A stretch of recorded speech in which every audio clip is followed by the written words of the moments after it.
this is Jonathan with the Health Hacker Revolution. So, with all this talking about meditation and changing from the inside, there's something really important that we have to talk about. Because when it comes to meditation, so many people have hang-ups and they think that it's going to be boring, that they can't do it. You've had bad experiences with meditation, you think it's just not for you because of so many reasons. But the thing is, you haven't tried Silva meditation. You see, there's a difference between passive and active meditation. When I first got into meditation, I literally had to discipline myself and just force myself to do it. It was a chore. I didn't look forward to it. I didn't understand it really. It just felt like this strange thing that I was doing just because people said that it has benefits. Just because people say that it'll change my mind, it'll make me less neurotic. But what really happened was very little when I was doing passive meditation. It didn't really get me that great results, and I just struggled to get myself to do it. But it's so different when it comes to Silva meditation, because Silva meditation is like you're actually doing something with your mind. You're actually solving problems. You're actually using your imagination. It's kind of like you're going into your brain and you're doing calculations. That feeling where you're deeply engaged, where your brain is firing on all cylinders, where you're in the flow, and you feel like you're actively engaged, your attention is there. Like when you're in the middle of doing math problems and your brain just feels like it's lubricated.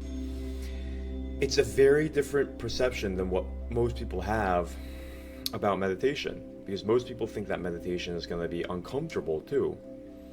But in active meditation, there's no reason why you can't move or get comfortable or take deep breaths. So there isn't any legislation against moving. And you're not just trying to keep your mind just focused on a point between your eyebrows or on something mundane like your breathing. It's not boring like that. Instead, what I found was I would close my eyes and I would think about what I really wanted to accomplish. I would imagine it in very fine detail, and I would start feeling what it feels like to have these new experiences. And it would start feeling very engaging. I would start feeling very alive and awake and excited to create this new future. But it's not just about visualization to create a new future. It's also about changing your habits. Okay? So many people don't link their health or their fitness to their mind. But isn't it your mind that creates all your habits? Isn't it your mind that creates all your likes and your dislikes? All your aversions, all your anxieties, all your resistance? And so while you're there struggling to not overeat, that's in your mind. When you're struggling to go to the gym, that's in your mind. All your habits are in your mind. And so if you can't get yourself to stop eating unhealthy foods, that's a mind problem. So we have to work on the subconscious. We have to work on your physiology, which just means how your brain, your body is programmed together. And we have to understand the science of how to make it what we want. And so there's specific meditation techniques in Silva, like the 3 scenes technique, that you can go into your subconscious and you can alter habits that you've been doing for years and years and years, that you've been a slave to for all this time. And you can actually change your perception about it, your relationship with it, your compulsiveness towards it, your reaction towards it. And so I've used this in so many different ways when it comes to how much I eat, how often I eat, what I eat, when I work out, how often I work out, how I feel when I work out, what I watch on the internet, my standards of what I watch on the internet, whether or not I have cravings for those things, and what do I do when I have those cravings. You see, there's various tools for all of these nuances so that you can actually bring your habits into your control. Excuse me. Not only that, but what about your mental habits? What about the habits of emotional eating? That's a big one. What about the habit of boredom and eating when you're bored? What about the habit of not working out and making excuses in your head why you should not work out today or just do it another day? All these sentences that come up in your brain. that make you feel like you should just do it another day. And this applies to your social life too. This applies to how you feel about going out. Do you ever skip going out? Do you often do that? Do you often skip or avoid talking to people that you're genuinely interested in? Well, these same tools let you reprogram all of the same habits in your mind that are making you do these behaviors. See, it's like you're stuck in a box. These habits are the box, and they shape how you think, how you react, even how you react to the thoughts. So there's many different levels of this, of every single habit that we talked about. Physical habits, mental habits, social habits, your emotional habits of just feeling tired or bored or grumpy or complaining or offended or irritable. All of these emotional habits are also ingrained, and all of these things are the foundations of what create not only our health but our life and our happiness.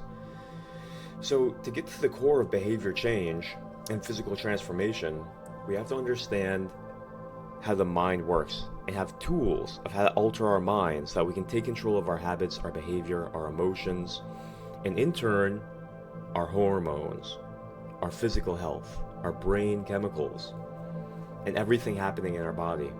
You see, that's why we keep on saying change happens from the inside.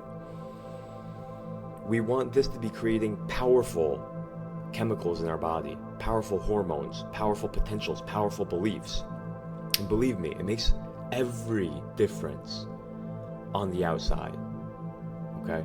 So that's why the barbaric methods of just trying to use discipline don't work. It's because they don't give you the tools, and it's not your fault. We haven't been taught this in school. We haven't been taught this by the fitness industry. Everyone's just surface level, teaching us just inane, bizarre things that we don't really use that much in life. So don't feel bad. It's not your fault.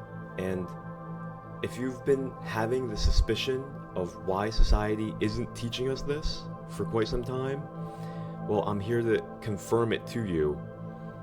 They don't know. They don't want you to know. If you knew, then they couldn't keep you a pawn.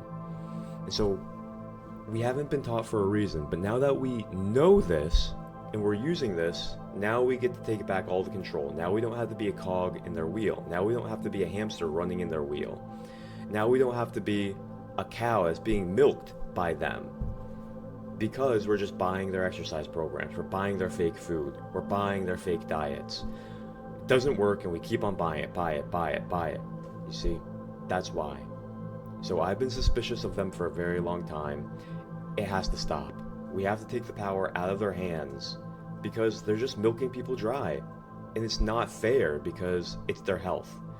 People are depending on the fitness and nutrition industry as preventative medicine so that they don't die, so they don't have diseases, so that they don't suffer. And these companies and industries are misusing that trust. It's appalling. It's very evil. And we have to take the power back away from them, because they've misused that power and they've lost the authority and the responsibility. Too bad. And so now it's time for people to actually start understanding themselves and changing from the inside powerfully and permanently and in a real way. Not in a phony 4-week program where you're only eating cherries and raisins. Weird stuff. Weird exercise. Weird strategies. So cheesy. Not anymore. Going back to the basics. Going back to the foundations, the ancient foundations. It's been around for thousands of years. Interchange through meditation. So that's why active meditation is different from passive meditation. It makes you the master. It lets you change. It gives you tools that you can morph your brain and morph your nervous system and morph every single thought that you want. And so I'm excited to show you this. And I hope that this clarifies what we're really doing, and how the mind is connected to the hormones, and how the mind is connected to your habits, and how your habits control your actions, which controls your destiny. It all starts from the inside. Alright? So I'm John Van Dyne, your health coach. Remember, outer change begins with inner change. Signing off. I'll see you in the next video.